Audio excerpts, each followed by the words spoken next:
né? Então, hoje a gente vê que o curador, além de desenhar exposições, selecionar os trabalhos, ele também vem escrevendo e pensando essas mostras criticamente, ou seja, também vem ocupando um lugar que é da crítica, em função de também ser uma atividade que implica um olhar, que não é o olhar do artista, à medida em que ele seleciona obras e apresenta de uma determinada forma para o público, também se vem questionando esse trabalho como um trabalho que seria a arte de montar exposições, né? Então a minha fala, na verdade, ela vai girar mais em torno disso, né? Porque se a gente observar, hoje se fala em curador de museu, que vou falar daqui a pouquinho, que é quando surgiu o curador, de curador independente, que é quando ele se desvincula da instituição, se fala em artista-curador, curador-artista, curador, etc., sendo os últimos 3 termos cunhados pelo Ricardo Basbal, justamente numa proposta artística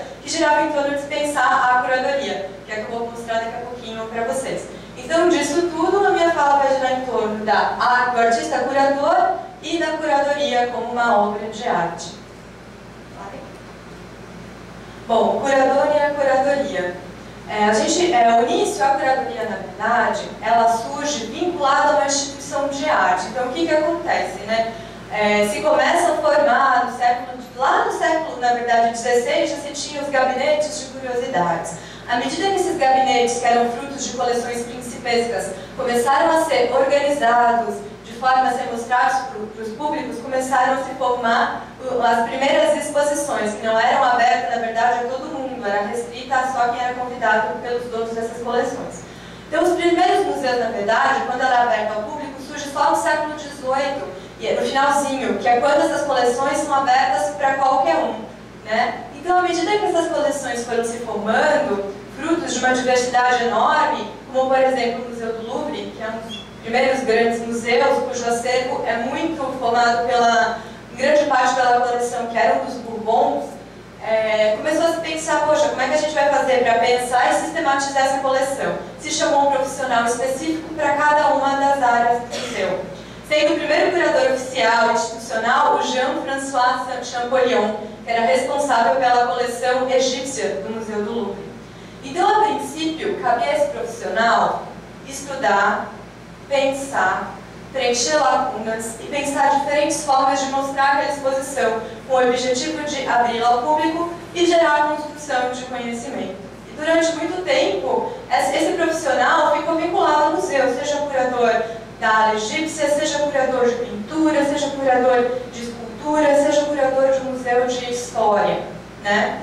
Acontece que, no princípio do século XX, começaram a surgir alguns espaços alternativos, nós podemos chamar assim, porque eram espaços de exposição que não necessariamente tinham um acervo, né? Eram espaços de exposições temporárias. E por que exposições temporárias? Porque estava começando a surgir uma nova demanda de arte, calcada no experimentalismo, na efemeridade, em coisas que a princípio não se pensavam em guardar, se pensavam mais no tempo presente. Então essa demanda foi aumentando, vinculada a esses espaços que foram surgindo. Como exemplo, eu dou para vocês a Kunsthalle, em Berna, na Suíça, surgido em 1917, que hoje continua tendo um dos maiores espaços alternativos que a gente tem de arte.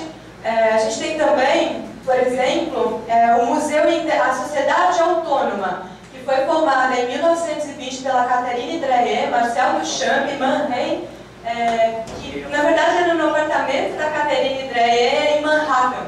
Então eles começaram a formar um museu num apartamento que virou a primeira coleção de arte da América, né? Então, enfim, essa produção efêmera, esse comportamento de se pensar a arte do tempo presente, acabou fazendo com que a figura do curador se desvinculasse à instituição, ou então também, sendo curador independente, ou também assumisse um papel tido como autoral, uma vez que ele passou a propor para os artistas algumas exposições, ou produzir exposições pensando a arte do seu tempo. A gente pode dizer que esses primeiros curadores, na verdade, além de mostrar a arte contemporânea, eles ensinavam a arte contemporânea, né? A gente conhece a arte desse período principalmente por causa deles, assim, por conta da documentação e da produção crítica que eles produziam por meio dos textos. Então, a princípio, a função do curador era institucional, passou de autoral a independente. Então, eu trouxe alguns exemplos para vocês, assim, para a gente discutir depois. Uma exposição, claro, tem muitos nomes de curadores, né? Dentre deles, eu selecionei alguns que eu me identifico mais, que é o Seth Siegelaub, Harald Zeeman, o Pontus Hütten e o Jens Hoffmann. Então eu trouxe algumas mostras deles para vocês. Então, a Xerox Book foi realizada em 1964 a 1966. O Seth Siegelaub é considerado como um dos primeiros curadores independentes. E segundo ele nem usava o termo curador, ele usava o termo propositor de exposições ou realizador de exposições. E ele dizia que o trabalho dele não era autoral não, era um trabalho colaborativo com os artistas. Mas ele assumia que tinha uma participação mais direta. Então o que foi o Xerox Book? Na verdade, ele propôs para um grupo de artistas pensar em seus trabalhos para serem produzidos tendo como espaço expositivo um livro. Né? Um livro onde essas obras iam ser copiadas, organizadas em livros e iam vincular por meio de livros, não era um espaço físico. Ou seja, o que ele fez? Ele subverteu a função do catálogo, o catálogo passou a ser o espaço perene, né? E não simplesmente uma documentação, mas a exposição ela mesma. Então aí já começou a se questionar então, o espaço expositivo como o único meio de se mostrar arte e se pensar a arte. Né? Pode passar, por favor. Aqui é uma das imagens do Xerox Book, de uma das edições. Então fizeram parte da exposição com André Hopberry, Douglas Hubler, Joseph Kosuth, que é um artista que está na Bienal de São Paulo. Teve uma importância muito grande para a produção dos anos 60, principalmente. Solevich, Robert Morris, Lawrence Weiner, também é uma figurinha aí bem importante para a produção de hoje. Pode passar.